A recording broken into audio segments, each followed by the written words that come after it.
Les éditions Télème présentent un enregistrement intégral de Sauvagine de Gabriel Filtoshiba, lu par Audrey Brisson.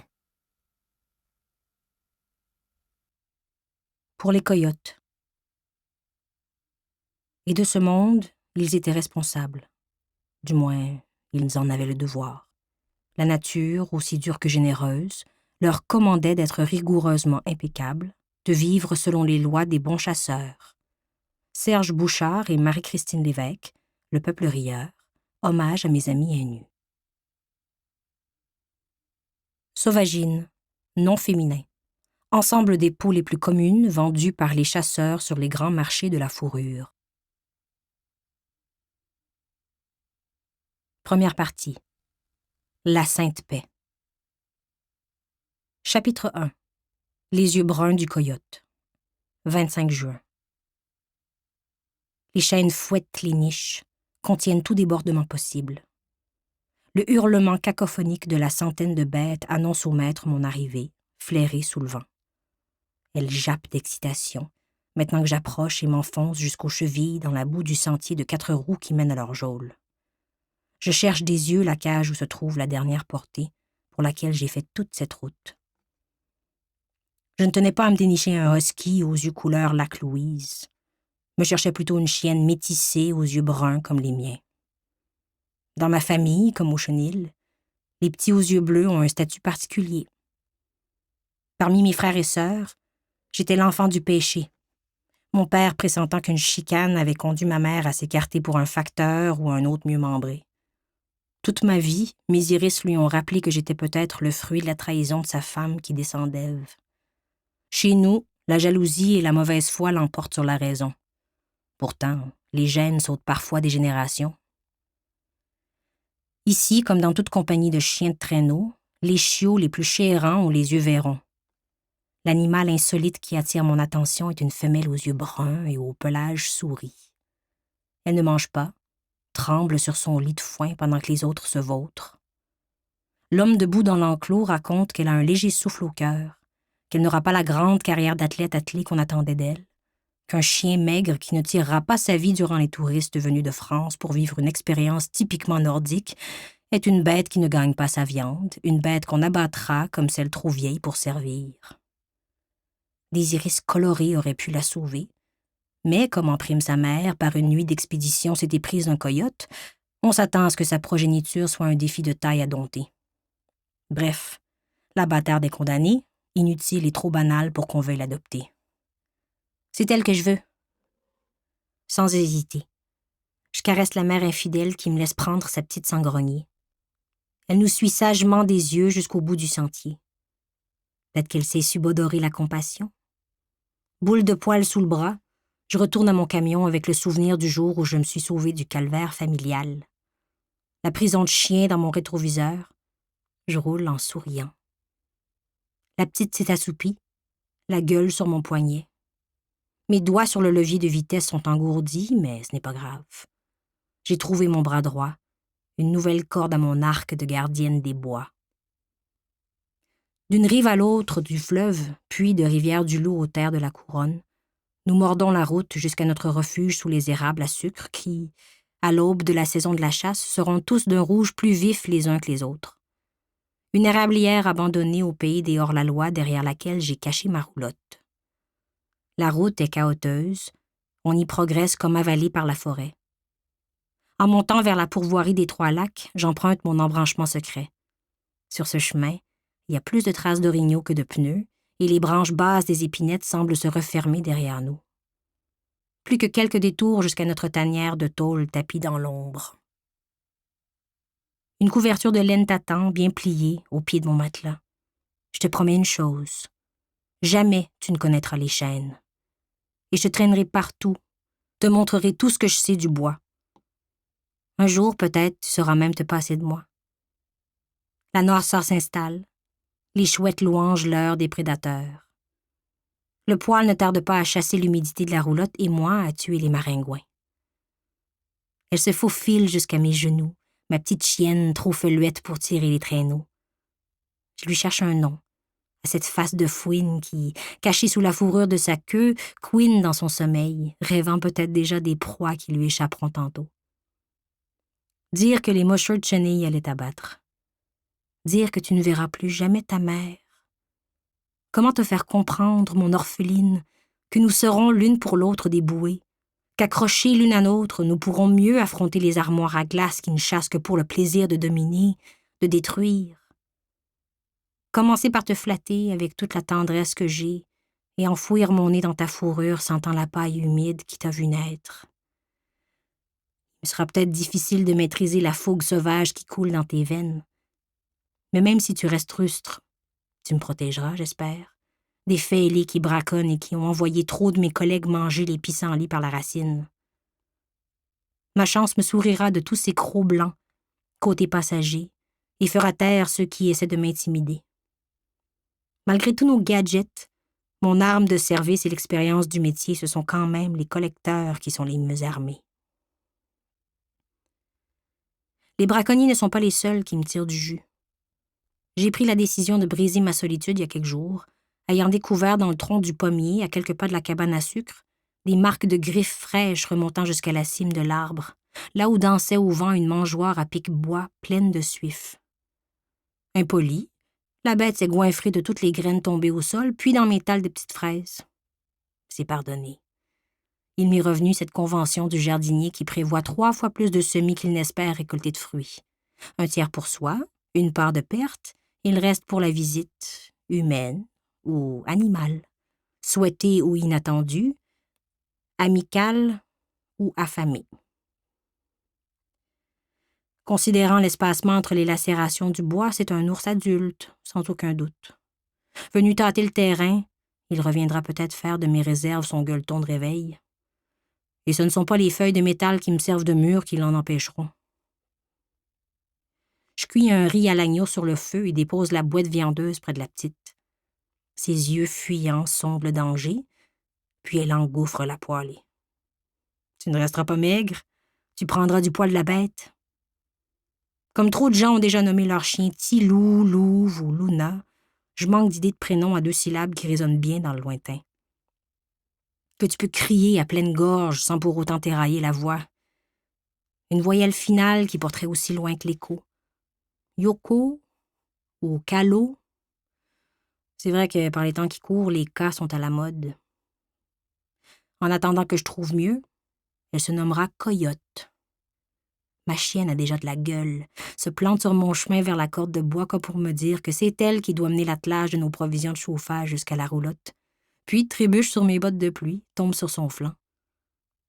Me regarde, espiègle, le ventre offert. Le creux de sa bédaine est doux comme des feuilles de guimauve. Déjà, je m'étonne. C'est fou ce qu'une bête peut apporter comme joie de vivre à quelqu'un qui a si peu de vrais amis dans la vie, qui a renié sa famille et qui a l'intuition qu'à sa naissance, ses vieux sont partis de l'hôpital avec le mauvais bébé. J'ai fouillé albums poussiéreux et arbres généalogiques. Peut-être que tout s'explique. J'en garde la preuve dans ma poche, contre mon cœur. Un tout petit bout de femme se tient bien droit à côté de son imposant mari sur la photo jaunie. Yeux en amande, cheveux tressés, mocassins aux pieds. Lui, dans son habit de trappeur, pipe à la main, grosse moustache, front haut. Accroupi à côté d'elle, de son regard qui transperce l'image, l'air de dire « Sauvez-moi quelqu'un ». Mon arrière-grand-père en petit bonhomme arrive à sa hauteur, sa paluche velue en serrant la taille de sa jeune épouse, comme si son trophée de chasse pouvait lui échapper. D'elle, mes yeux bruns peut-être. D'elle, ma soif insatiable de tout apprendre sur les Premières Nations, comme si, en cumulant dans mon esprit les mots traduits, les romans de Brousse et les poèmes de Taïga, je pouvais me rapprocher de mes racines et renouer avec elle mon aïeul micmac au nom chrétien inventé pour ses noces. Quitter parenté et société pour habiter une roulotte stationnée creux dans la forêt publique, ça peut paraître bizarre, mais c'est la clé de mon équilibre mental. Vivre le plus près possible des animaux que je me démène à protéger. Vivre le plus loin possible de ma famille qui n'a jamais été curieuse de savoir qui était notre arrière-grand-mère aux yeux bruns perçants comme ceux d'un coyote. De retour au camion pour un dernier voyage de vivres avant la tombée de la nuit, je replace la photo sous le pare-soleil, d'où elle m'accompagne la plupart du temps. Repasse l'index sur la calligraphie soignée à l'endos. Hervé Robichaud et sa jeune épouse, Marie-Ange, 1903. Tu n'as pas l'air d'une Marie-Ange ni d'être aux anges, plutôt pétrifiée, la colonne rectiligne comme son canon qui te dépasse presque. J'ai une pensée pour ta première nuit conjugale en chien de fusil. Je m'imagine ton vrai prénom, bien à toi, évoquant la beauté du territoire et non la soumission des draps blancs et des robes de mariée.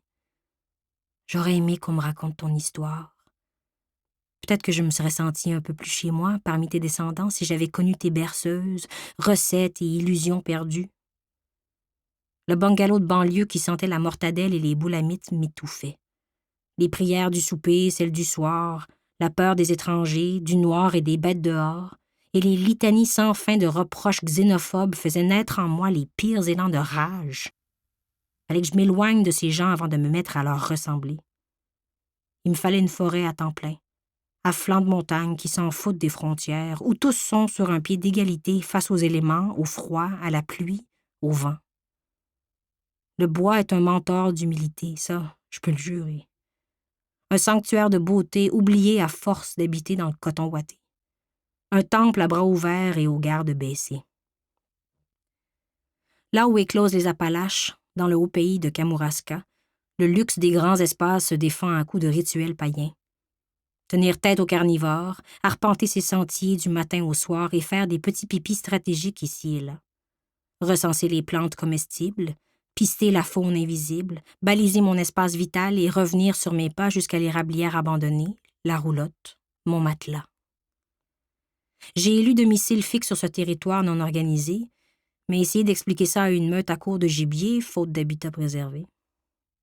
Ou à un ours qui vient de se faire débroussailler ses kilomètres de framboisiers sous les fils haute tension d'Hydro-Québec, juste avant son banquet estival. Grâce à Coyote, je serai désormais armée d'un pif qui saura flairer ceux qui s'approchent trop près de la roulotte.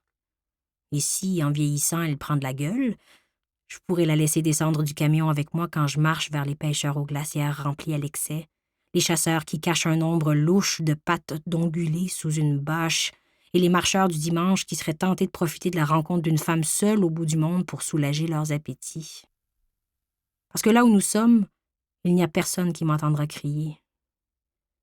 Ma longue tresse noire, je la laisse serpenter dans mon dos. Mais parfois, je me demande s'il ne faudrait pas la couper court, me départir de tous mes artifices pour m'assurer une plus grande sécurité au pays des hommes réchauffés par l'alcool et l'envie de tuer. Et mieux servir mon devoir d'encadrer la tuerie. Que tout se fasse dans les règles de l'art, parce que c'est le cash qui mène ici. Paye ton permis et c'est beau, tu peux sortir du bois tes 7 lynx par année. Et bientôt, il n'y aura même plus de quotas, me disent mes sources au ministère. Pincez-moi quelqu'un. Non, ici, personne ne peut m'entendre crier de rage, sauf ma chienne au poil qui se dresse et qui me demande de ses yeux bruns de coyote affolés par le bruit. « Mais qu'est-ce qui te prend, ma vieille? » Chapitre 2. L'eau sur le dos du canard. 26 septembre. Coup de fusil. Je me réveille en rogne. Coyote à mes pieds guette mon prochain mouvement. Je me demande si, au chenil où elle est née, les chiens saisissent le lien entre la détonation et le non-retour du chien qui accompagnait le patron pour une marche du soir. Ou si, là-bas, l'écho des balles qui résonnent évoque, comme à mes oreilles, le métronome de la faucheuse. Ici, une balle tirée à l'aurore, une semaine avant l'ouverture de la chasse à l'arbalète, c'est l'œuvre d'un tricheur qui achève sa prise. Je ne crois pas à l'hypothèse du chasseur qui pratique son visou à 4 heures du matin. Je vais finir par vous coincer, braconnier. La roulotte est tapissée de jeans croûtés de terre, de chaussettes humides et d'aiguilles de sapin. Les vitres sont embuées, mais la lumière du matin pénètre à en faire briller doucement la poussière en suspense. La cafetière bloubloute sur mon rond au propane, et les grandes oies des neiges cacardent en haut. Je sors m'asseoir sur mes 2 marches d'entrée en métal gaufré, enroulée dans ma couverte de laine aux couleurs de la baie du Thon. J'attends pieusement que les grands V des courageuses migratrices passent au-dessus de ma tête avant de boire ma première gorgée. Salutations, mesdames. Coyote n'a pas la même révérence. Elle a déjà disparu, mais je sais exactement où elle s'est précipitée au son des petits Suisses qui protestent. Tip, tip, tip. du haut des branches. J'avance vers les vieux érables et l'aperçois qui bondit comme si elle avait une chance de les attraper, les tamias juchés à 20 pieds. J'aime son optimisme. Ça en prend pour garder le moral dans cette forêt de fendant. Je récolte ce que la nature me donne, casse d'un coup de genou ou de talon les branches brisées par le vent. La petitesse de mon logis permet que je ne me chauffe qu'au bois mort. Mes cordes récoltées dans les sous-bois me dépassent. Avoir autant de bois en réserve me sécurise plus qu'un compte en banque bien garni. Les feuilles qui tombent connaissent la chorégraphie du lâcher-prise. À l'horizon, derrière l'érablière abandonnée, que des épinettes du même âge, à perte de vue. Des clones. De futurs 2x4 qu'on agencera en une belle galerie pour remplacer celles qu'ont grugé les fourmis charpentières, faute de chicots autour. Je suis restée marquée par l'erreur boréale, le premier documentaire et dernier film visionné pendant nos études secondaires. Ma professeure de français, cette année-là, m'avait à la fois éblouie par les mots du chansonnier et marquée au fer rouge par ces images de déforestation massive. Richard Desjardins m'avait inspiré ma première résolution. N'acheter à l'avenir que des stylos à l'encre verte pour me rappeler qu'il fallait que quelqu'un se tienne pour les arbres encore debout. J'avais cette lubie que la plume plus forte que l'épée pouvait tracer le chemin de la vigilance sur notre forêt boréale. Puis, ces dernières années, j'ai commencé à acheter des stylos rouges pour le sang des bêtes braconnées. Mais la couleur de l'encre de mes rapports ne change rien à rien quand tu es à peu près la seule agente de protection de la faune de ton unité de gestion à croire encore que la forêt boréale n'est pas un buffet all you can eat. Où se cacheront les biches pour mordiller les écorces au printemps? Quelle vue déchirante auront les oies blanches lorsqu'elles survoleront à leur retour du nord nos massacres forestiers? C'est plus fort que moi. Quand je passe à côté d'une coupe à blanc, mes yeux quittent la route et je me sens aspirée. Un orignal ou un 10 roues pourrait s'en venir à contresens, je ne le verrai pas me rentrer dedans. Je ne peux pas regarder droit devant quand à côté les arbres morts suintent en silence, leurs corps empilés le long du fossé marqués de peinture orange. Je fais du ménage dans ma roulotte, enfile mes jeans les moins sales, tasse le reste, lasse mes bottes coquées, retrouve ma casquette sur le tableau de bord, passe ma tresse au-dessus de la ganse et me mouche, puis cale le café qui a refroidi pendant que je pensais à tout ce qui m'échappe, à tous ceux qui m'échappent encore. À cette heure, coyote, allons-nous-en pourchasser les braconniers. Il en pleut, et on est loin de l'eau sur le dos du canard. Je m'étire pour déloger les feuilles mortes dans mes gouttières rafistolées le long de la cabane à sucre qui sert de paravent à mon domicile sur roue. Mon eau goûte la rouille, mais elle est gratuite et probablement très riche en fer. Coyote préfère boire dans les flaques du sentier vers le camion. Elle gambade d'un trou de bouette à l'autre, s'abreuve à chacune et me lance des regards doux en remuant la queue. Ici, c'est tout de même un meilleur habitat pour elle que les abords d'un piquet auquel elle serait enchaînée parmi la horde de chiens de traîneau qui hurlent à tue-tête, que c'est à leur tour d'aller tirer des étrangers en vacances sur les pistes de skidoo, ou d'être livrée aux ignages de mâles aux yeux bleus pour mettre bas des portées de chiots à valeur ajoutée. Dans la vie, quand t'as les yeux bleus, tu pars avec une longueur d'avance. Même dans une vie de chien, comprennent vite les vilains petits canards. Allez hop, ma belle! Coyote saute dans le camion. Long avant midi sur la route à me demander pourquoi nous sommes si peu nombreux à couvrir un si grand territoire. Peut-être qu'on nous garde symboliquement en poste. Peut-être que l'important, c'est que les piégeurs tuent les prédateurs, que les chasseurs abattent beaucoup de gibier, que les pêcheurs paient leurs droits, et quand tout sera mort, les forestières pourront passer. Ils appelleront le tout une coupe semi-intensive avec réintégration écologique d'espèces productives indigènes, ou même, tiens, une déforestation axée sur la conservation ciblée de populations vulnérables. Et le lynx du Biodôme de Montréal recevra plus de visites que jamais parce qu'il sera dans les derniers du Québec. Quand je tiens un discours du genre au bureau, on me dit que je suis défaitiste. Et pourtant, je ne suis pas dupe. Je sais ce qui se trame en vrai sur le terrain. Et je ne laisserai pas les années de métier me désensibiliser.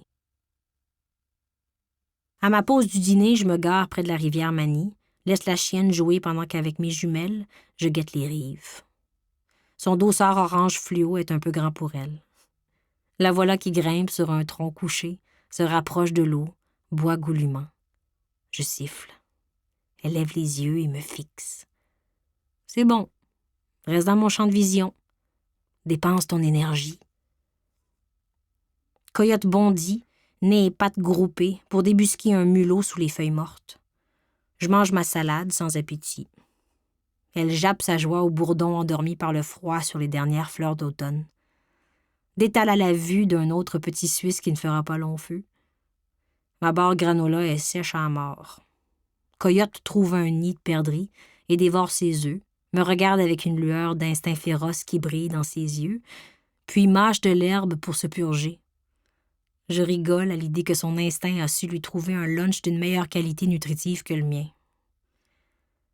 Je vais l'alimenter, cette flamme ambre, comme si je poussais mon enfant à voler de ses propres ailes. S'il m'arrive quelque chose, je sais qu'elle saura survivre ici sans moi dans le no man's land. Une bouchée de cheddar et je me remets en route. Coyote gagne son siège et s'assoupit aussitôt. Elle n'ouvre les yeux qu'au pire nid de poule et virage sec. Suffit d'un regard entre nous, confiance établie, et elle sombre à nouveau. Peut-être qu'une dérogation mineure m'autorisera un jour à suivre avec elle la formation intensive de maître chien. Faudra toutefois cacher à l'escouade canine qu'un de ses géniteurs serait un coyote, car jusqu'à maintenant, je n'ai vu que des bergers allemands, des labradors et des retrievers à l'œuvre. Mais le berger allemand n'est-il pas un chien-loup d'Alsace? T'as peut-être une chance, après tout, mon husky coyote de Charlevoix. Une nouvelle route forestière est en construction à l'est. Détour par le lac aux loutres. Je roule lentement, baisse la fenêtre et m'accote sur la portière pour mieux sonder les présences ras les arbres. Pneus de remorque abandonnés dans le fossé. Je descends pour les récupérer, guette en même temps l'entrée de cour où l'on a affiché une pancarte neuve « Chasseur à l'affût ». Pas de véhicule en vue. Au bout des sentiers où l'on a disposé des pommes à chevreuil, des chalets barricadés, des hangars à 4 roues affaiblis par les neiges records de l'hiver précédent. Le soleil baisse, embrase les cimes des hautes épinettes, lance un bonsoir orangé entre chien et loup. C'est l'heure de rentrer. Quelques notes griffonnées dans mon carnet de suivi. Une autre journée de kilomètres sans grande victoire, sinon celle de gagner mon pain. L'éloignement géographique me rassure. Dans le haut pays de Kamouraska, je goûte à l'immensité du silence. La sainte paix, quoi. Le décor est grandiose et ma solitude adoucie par de distants chants d'animaux. Quand j'ai trop le cafard, je rejoins mon vieil ami Lionel à son chalet, au bord de la rivière aux Perles, et il me raconte comment c'était être garde-chasse il y a 30 ans. Les plus grandes prises, les chasseurs les plus féroces, les disparus. De retour à la roulotte, l'agitation de Coyote rend évident le fait que nous avons eu de la compagnie. En effet, des traces fraîches d'ours adultes longent mon bac à compost. D'autres nouvelles pistes dans la boue traversent l'érablière. L'animal est même allé fouiner près de la tank d'eau de pluie surélevée qui me sert de douche froide, peut-être attiré par l'odeur de mon savon à la citronnelle. Derrière mon épaule, j'entends des branches qui craquent, bruit qui s'éloigne sur ma gauche. On doit t'avoir surpris pendant ton inspection des lieux, monsieur l'ours. Tu m'étudies de loin, j'imagine, observe de quel bois je me chauffe. Viens, Coyote. J'entrebâille la porte de la roulotte, elle gagne son lit, et je pars un feu.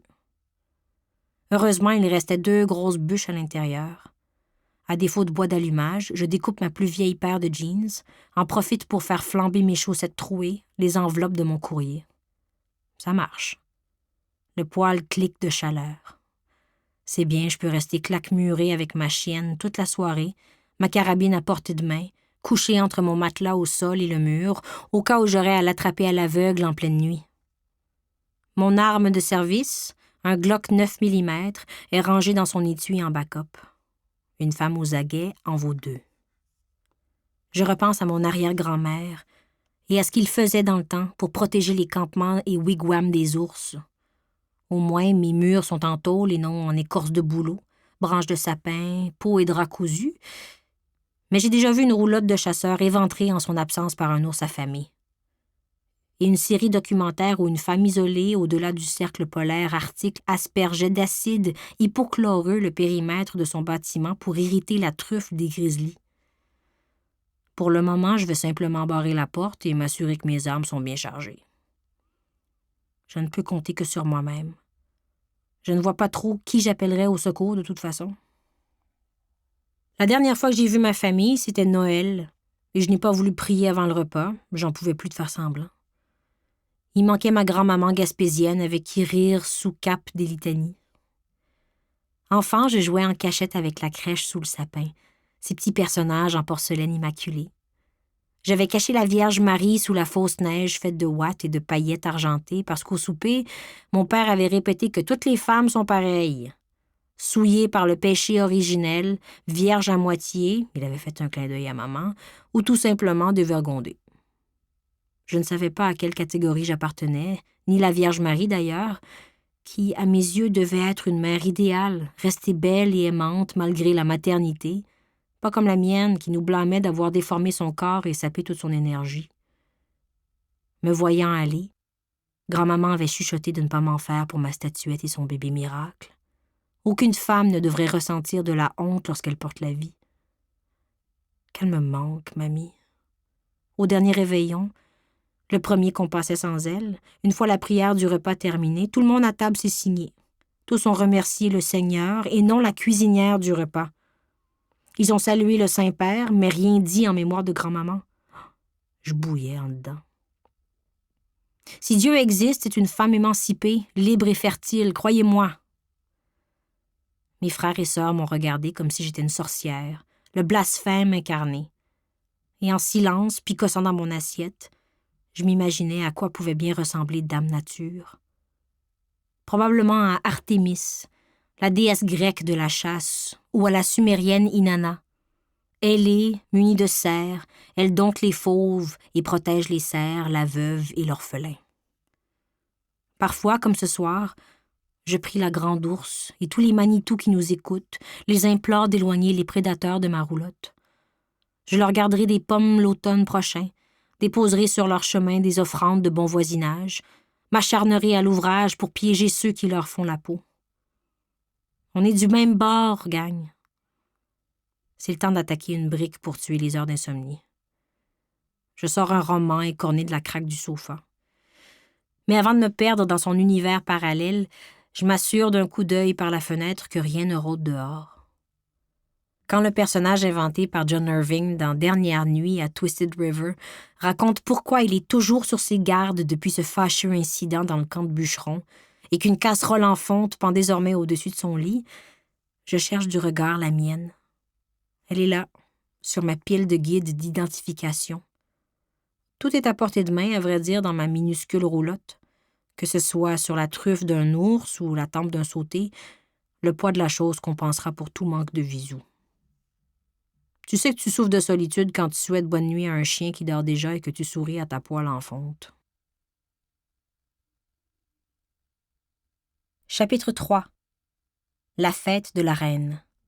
27 septembre. Je rêve que la porte de la roulotte a été éventrée par un ursidé, ses griffes traversant l'aluminium, comme une fourchette, du beurre. Puis, je suis engouffrée dans une puanteur qui ne peut émaner que d'un ours qui sue depuis sa naissance dans son unique costume, lèche les jus fermentés des poubelles et bouffe des crottes de moufette. Et moi, du haut de mes 40 chandelles ce matin, je fais encore des cauchemars de monstres sous mon lit.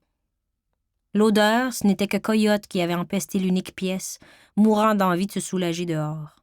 Son grattement à la porte est un réveil matin qui me tire du lit bien avant le lever du jour.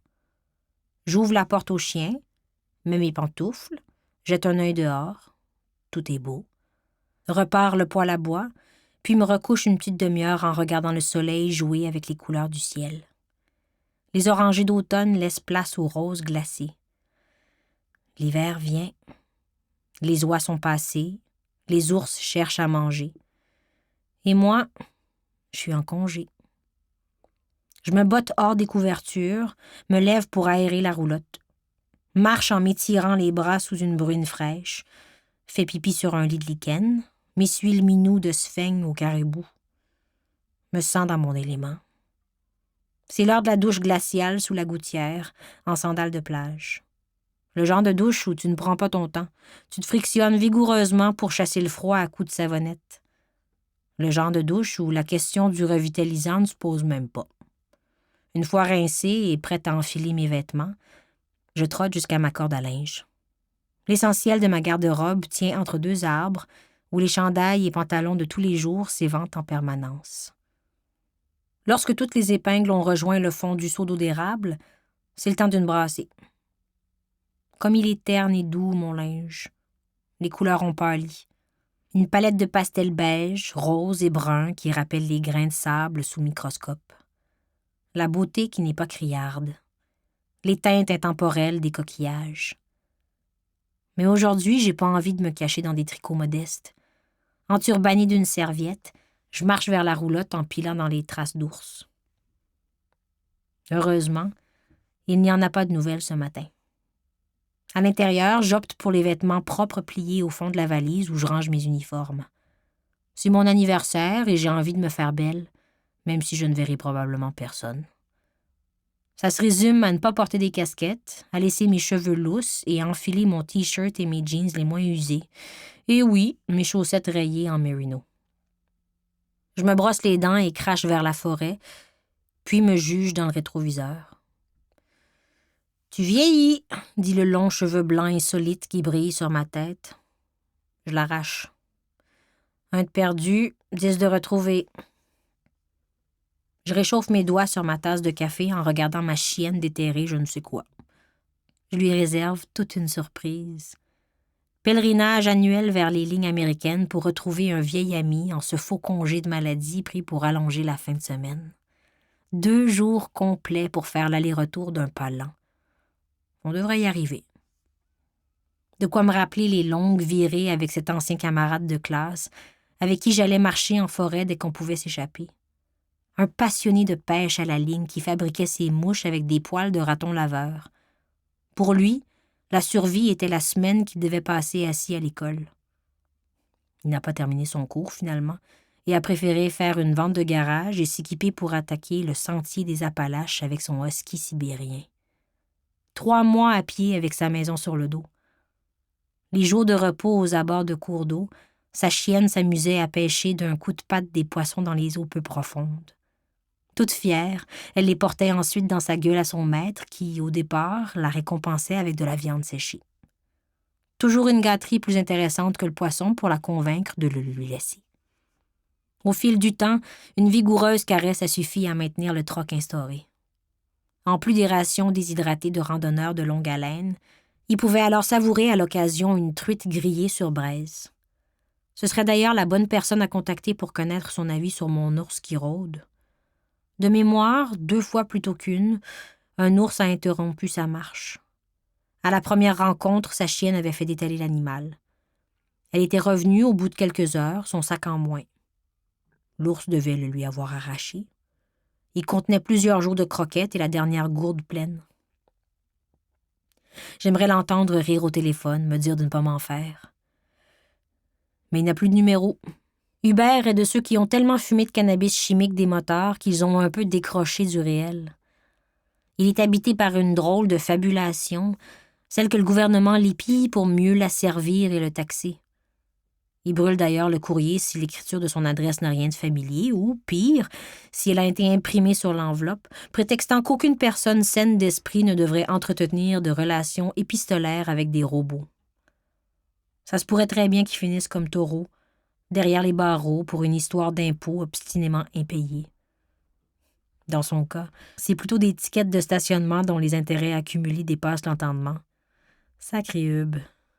Es-tu en train de te cuire un gruau à moitié assis dans ta tente, sucré avec un fond de miel noyé d'eau chaude? Inspiré par cette rêverie, je glisse dans mon barda une barre de chocolat. Je fouille ma bibliothèque, voir quel guide de survie accompagnera mon périple. Toi, fidèle ami qui, au bord du feu de camp, me détaillera les scénarios possibles de ma dévoration prochaine. Mais pas ce soir. Je ne laisserai pas un ours gâcher ma fête. Dans l'arrière-Pays-Bas laurentien, on le prononce sans S final. Lourd. Je roule sur la 287 vers le lac de l'Est, et quand la route asphaltée laisse place à un nuage de terre jaune, je ralentis. Il doit y avoir une vanne de bois devant moi qui fait lever le sol. Je me range et allume la radio. 3 hommes manquent à l'appel depuis hier dans le secteur. Partis pêcher.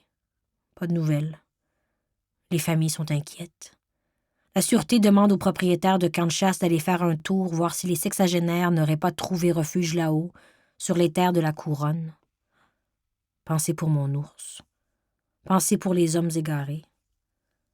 Même si c'est mon anniversaire et que mes collègues me croient hors circuit, j'oublie mon itinéraire prévu et pars faire une tournée des chemins forestiers que je connais comme le fond de ma poche. Tant pis pour toi, gros pain, mon vieil ami. J'irai te rendre visite une autre fois. Au champ de tir, auquel je me rends en fin d'après-midi après d'infructueuses explorations des bois, personne en vue.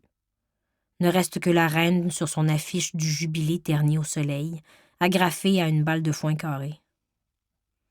Je sors mon arme de service, retire les balles et vise Madame la souveraine en pensant à mon pays qui n'en est pas un et qui trime dur dans la Confédération, aux hommes perdus dans le bois qui, partis pêcher, n'ont sûrement pas de fusil, eux. Affamés, est-ce qu'ils vont se résigner à manger leur casseau de vers de terre? Trouveront-ils des chanterelles ou feront-ils confiance aux Catherinettes? Mon gun fait clic, clic, clic. Les balles tintent dans mes poches. La cible me nargue. Pow! Pow! Pow! 3 trous imaginaires dans ta couronne qui a fait de nous des porteurs d'eau, des ouvriers de shop nés pour un petit pain, des francophones qui marmonnent tellement écrasés par la peur de disparaître que nous nous sommes transformés en colons qui médisent. Comme si notre survie était menacée par la différence. Comme si nous ne méritions même pas de nous gouverner nous-mêmes. Votre Altesse, je suis bien contente de squatter vos terres publiques, mais je vous informe bien humblement que la vraie reine du sous-bois ici, c'est moi. Et c'est ma fête. Je vais me gâter. Pow! Pow! Pow! J'avance vers ma cible intacte. Coyote ne me suit pas, reste bien campé derrière moi. Bizarre. Je fixe Élisabeth II en réfléchissant quelques secondes. Coyote jappe, ses yeux ne quittant pas un point bien fixe à l'orée du bois, à quelques mètres du sol. Elle ne cligne pas des paupières. Ses pupilles se dilatent. Sa respiration s'arrête 1, 2, 3 secondes. Coyote me jette un regard furtif, puis fixe à nouveau le même point, avec insistance et précision, comme si elle voulait me l'indiquer du doigt. Elle a vu quelque chose. Devant ma botte, je remarque soudain une pomme de route fraîche où pondent des mouches. Merde, en effet. Une bouse d'ours. Je recule. Devient silence. Lève les yeux. Rien ne bouge. Le vent doit déjà me trahir. Je me rassure. J'ai mon arme entre les mains, les balles sont dans la poche arrière de mes jeans. Perds pas de temps. Je recharge doucement en reculant, mais le temps que je ressorte les balles de ma poche fichtrement serrées, j'aperçois du mouvement dans le feuillage. Je n'en crois pas mes yeux. 3 oursons noirs, agrippés bien haut dans un mélèze, nous regardent, puis commencent à chigner. Mon cou se tend. Coyote jappe plein régime. L'alarme a sonné. Faut reculer au plus sacrant. Je sors la moiteur de ma main droite nuire à ma prise sur les balles. Note à moi-même. Là, t'as l'air fine en maudit, toi, l'agente de protection de la faune qui n'a pas de balles dans son gun quand les ours sont dans sa mire. Wow, bear. Wow, bear. Ce sont les premiers mots qui me viennent à l'esprit. Souvenir d'une conversation au bord d'un feu de camp où un planteur d'arbres racontait à la ronde qu'au Canada, les ours sont chassés depuis 4 siècles par des anglophones et qu'il y a donc une faible chance qu'ils comprennent l'anglais. Il avait plus d'expérience en forêt que moi, qui n'avait à l'époque même pas entamé ma formation. Mais je n'ai pas pu m'empêcher de rétorquer. « Hey, t'es con, man? Les ours parlent pas anglais? » Mais là, j'ai rien d'autre à quoi m'accrocher. Alors, je dis « Wow, bear » sans regarder les oursons dans les yeux, en reculant pacifiquement. Je me sens stupide. C'est évident que si les ours ont entendu un langage humain depuis la nuit des temps au point d'en saisir quelque chose, Ce devrait être les accents d'une langue autochtone, pas coloniale. Tristement, je me rends compte que je ne sais pas dire ours dans aucune langue des Premières Nations. La mer ne doit plus être bien loin maintenant. Je ne connais même pas le vrai nom de mon arrière-grand-mère pour l'invoquer. Marie-Ange Robichaud, si tu m'entends, protège-moi. Ma mère à moi, elle ne m'entendra pas. Comme tous ces matins où je lui adressais la parole et que ses yeux ne quittaient pas le journal. J'aimerais, moi aussi, à cet instant m'évader dans la fiction ou les manchettes. Les oursons se plaignent, grimpent plus haut. Je recule encore, avec de moins en moins de sang-froid. Coyote ne se la ferme pas et ça n'aide pas ma cause. Ou peut-être que si. T'es où, maman ours? Les oursons continuent d'appeler leur mère et moi de maudire le fait que même si je voulais faire pareil dans le haut pays, il n'y a pas de réseau cellulaire. Pas plus pour moi que pour les 3 hommes disparus qui doivent être à court de batterie et de ressources. Ça y est, j'y suis. Mon cœur va lâcher. Mon esprit est parti dans un délire et ma main ne trouve pas la poignée de porte du camion. Tous les sacs les plus laids sortent de ma bouche le temps que je saute à l'intérieur et barre la porte derrière nous. Coyote aux oreilles baissées semble avoir plus peur de ma colère que de la furie de l'ours qui traverse maintenant le champ de tir en diagonale à notre poursuite. Je tourne la clé et enfonce le klaxon. La mère alertée s'arrête net, nous regarde et se dresse sur ses pattes arrière. Est-ce que c'est solide, un pare-brise? Elle nous étudie à travers le brouillard de sa myopie, puis sprinte vers ses petits. Je passe le coucher de soleil à errer sur des chemins forestiers à la recherche des 3 hommes et de la camionnette argentée décrite à la radio. Ils doivent s'être enlisés quelque part sous le couvert des arbres. Toutes les forces sont mobilisées. Des civils, le service héliporté de la sûreté, l'escouade canine, les patrouilleurs, même les planteurs du groupement forestier arpentent la forêt. 2e journée sans signe de vie. Il y a encore de l'espoir s'ils n'ont pas croisé autant d'ours que moi aujourd'hui. Le vent se lève. La nuit s'annonce fraîche. Je me dirige vers le chalet de mon ami Lionel sur le chemin de la rivière aux Perles. Un peu de confort ne me fera pas de tort. 4 murs solides non plus. C'est ma fête, après tout. La porte est débarrée, comme d'habitude. Je retrouve des objets familiers. Le panier de vaisselle de camping rangé sur la boîte à bois, les couvertures suspendues hors de portée des souris, quelques soupes en boîte sur la tablette et le nécessaire pour s'éclairer, bien en vue au centre de la table. Lionel avait prévu que je viendrais ici avant son propre retour pour la chasse. Je partage mon bouillon avec Coyote, fais un peu de ménage, les rongeurs se laissent traîner. À la lueur de bouts de chandelle, de 2 lampes à huile et d'une frontale au pile fini, je lis mon guide. Plein feu sur d'innombrables pages qui racontent la mort des uns et la chance des autres face aux grandes ours à griffes qui dévorent les randonneurs ou leur laissent la vie sauve.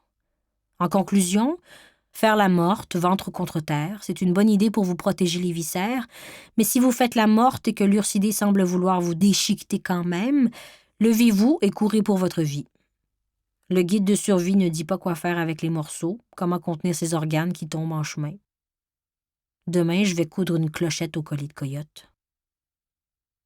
Une fois couchée toute nue dans mon sleeping mommy, je dévore ma palette de grande fêtée et cherche par la fenêtre du chalet les premières étoiles qui scintillent.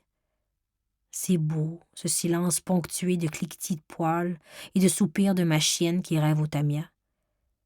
Et même si j'ai manqué ma randonnée annuelle et mon rendez-vous galant avec Gros Pain, je me sens comme une reine dans la fleur de l'âge. J'ai les cheveux propres, passer ma journée dans le bois avec ma chienne, éviter 4 ou 5 ours, sillonner les routes en mission, trouver refuge chez un ami. Et je vais jouir en contemplant les bijoux stellaires sous la ceinture d'Orion, la bouche encore pleine de chocolat fondu. Chapitre 4. Chienne de sang, 28 septembre. Commencer la journée du bon pied, même si Coyote ne répond pas à mon appel. Je l'ai laissé sortir tôt ce matin et me suis recouchée.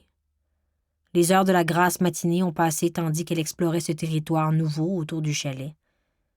Mais elle n'est pas revenue quêter ses croquettes comme d'habitude. Ses premières chaleurs sont peut-être arrivées.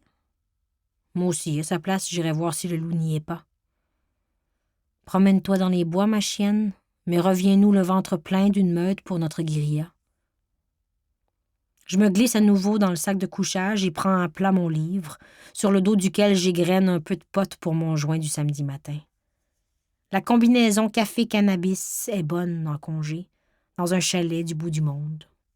Oui, Saint-Bruno de Kamouraska, c'est le bout du monde, le dernier village avant l'infinie forêt publique jusqu'aux montagnes du Maine. Le chalet rustique de mon cher Lionel est juste au bord du rang où tout se termine, et en même temps où tout commence. Comme les gens de Natashquan disent de la 138, route à cheval entre la civilisation et le Labrador. Comme les bienveillants propriétaires de refuges éloignés, le vieux Lionel ne barre jamais sa porte quand il est absent. Ici, c'est un peu mon deuxième camp de base. Et lui, il a l'âge d'être mon père, alors je l'ai adopté comme tel. On sème de l'amour filial de ceux qui n'ont plus de famille. Garde-chasse retraité, chasseur respectueux, écologiste enflammé, c'est un mentor bougonneux, un oiseau rare avec qui j'adore jaser. Sur la galerie, un tas de plumes déchiquetées par coyote. La brume plane au-dessus de l'herbe jaunie par le froid. J'exerce ma vue pour désembrouiller au loin les baies du sorbier, le branchage élégant du cornouiller rougeoyant, l'horizon d'où m'étudient peut-être des gros toutous. Mon hurlement de louve perce la forêt à peine éveillée. Des oiseaux s'envolent, des buissons s'activent. Mais Coyote n'apparaît pas. « Reviens, mon chien! » Les heures passent. Je tourne les pages et l'inquiétude s'installe. Je dîne seule, rallume le joint du matin, tire une bûche dans le poêle, fais mon yoga sur la galerie ensoleillée du chalet, chéris la chaleur comme un été des Indiens inespéré qui nous taquine. La clochette sur la table me rappelle que la petite n'a pas l'expérience du bois. Je ne partirai pas d'ici sans Coyote. Les 3 hommes disparus devront attendre. Je lasse mes bottes. En marchant dans la forêt, je repense à mon cafouillage d'hier sur le champ de tir. On s'en est sorti de justesse quand même. Les ours noirs laissent parfois leurs oursons au pied d'arbres où ils peuvent se hisser bien haut en cas de danger, tandis qu'elles fourragent en toute tranquillité. Surprendre les petits se termine rarement sur une bonne note. La mère, alertée par leurs cris, attaque par légitime défense. Heureusement pour moi, hier, elle était assez loin pour que j'aie le temps de battre en retraite. Tiens, j'entends un aboiement sous le vent. C'est elle. Non, pas l'ours, mais ma chienne. Les cris sont étouffés par le tremblement des feuilles. Mon poil se dresse. Je hâte le pas. Entre l'espace du visible et les épinettes blanches au loin, mon chien m'appelle et je cours à l'aveugle vers le son diffus de son mal. Un aou que je ne lui connais pas. Elle doit être blessée. Les minutes s'écoulent et sa plainte s'essouffle. Je bats le sentier en accéléré. Et ses pleurs en sourdine me font perdre le nord. Je cours à elle, ne me fie qu'à sa voix. Lâche pas. Continue de pleurer, ma belle. Faut que je t'entende pour te retrouver. Le soleil est bas et je ne la repère toujours pas. Mais j'approche. J'en appelle à ma bonne étoile Marie-Ange que j'imagine polir de ses prières un chapelet de vraies perles. Bénis ma course de plus en plus sombre. Protège-moi des ours afin que je retrouve ma meilleure amie de ce monde. Fais que ma chienne ne me mène pas face à face avec le plus craint des grands mammifères du Canada. Je trébuche sur quelque chose. À mes pieds, une pile de pattes de chevreuil, sciées, sur un lit d'ossements. Autour, au bas des arbustes, il y a tellement de collets que je ne pourrais pas les compter. À ma droite, un tas de bouteilles souillées qui devaient contenir de l'urine de femelle ou d'autres liquides de mauvaise intention. Clairement un site de braconnage de coyotes, si j'en juge par les appâts, le diamètre des collets, les empreintes des prises passées. J'espère qu'il n'y a pas de piège à dents à mes pieds. Ils sont illégaux, mais ça n'empêche rien. J'en saisis souvent. « Coyote ?» Elle me répond faiblement. Chaque fois que je l'appelle, elle ne manque pas de japper, mais son cri semble comprimé, comme si chaque souffle minait son énergie, épuisait son air. C'est ça. Elle doit être en train d'étouffer. Nous espérons que vous avez apprécié cet aperçu. Pour continuer à écouter ce livre audio sur Google Play Livres, utilisez le lien dans la description de la vidéo.